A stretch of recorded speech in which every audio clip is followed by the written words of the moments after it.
За 2 години општина Štip во Дузлак инвестираше како за 20 до сега.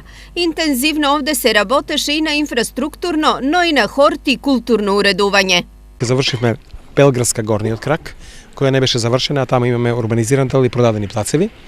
Го направивме и паркот на фармацијата, ја завршивме комплетно паркот на улица Скопска. Направивме автобуска постојка за жителите овде, комплетно уредивме 4 спортски игралишта, фудбалско игралиште за кошарка, за одбојка на песок.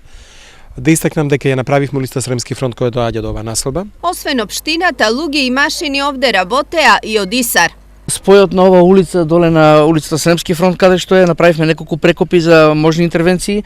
Претходно имавме 3-4 интервенции на самата улица која имаше проблем со водоводот, веќе тоа е минато и луѓето имаат добар притисок. А еве сега по налог на градоначалникот деновиве работиме и на проектот за ботаничка градина кој наскоро ќе биде готов. Најголем бенефит од инвестициите ќе имаат младите. Во името на младите ќе кажам и ќе ги поздравам сите тие проекти заради тоа што голем дел од нив ќе ги користат, ќе спортуваат, ќе се рекреираат, а овие улици кои што во изминатиот период беа направени на ниво на општина Štip, исто така ќе бидат од општа корист за сите нив.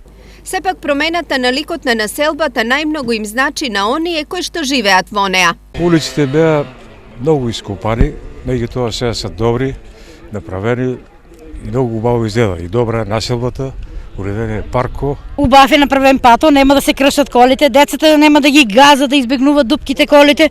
Тоа е нормална работа, убаво, ше убаво, не може да се рече на убавото лошо. А плановите на општина Štip за уредување на оваа населба не застануваат овде. Од Елкостраговскиот центар ќе имаме кружен тек, ќе се доаѓа од овде. Жителите не мора да одат по Сремски фронт да стигнат овде. Ќе ги асфалтираме сите улици на Дузлашки рид и истовремено ќе се завршат сите улици во Света Недела, вклучувајќи и она оштетена и девастирана улица од Леваците која оди према Света Недела. Денес свечено во употреба беше пуштена и улицата Драги Крупишки, која беше една од најоштетените сообраќајници во оваа населба.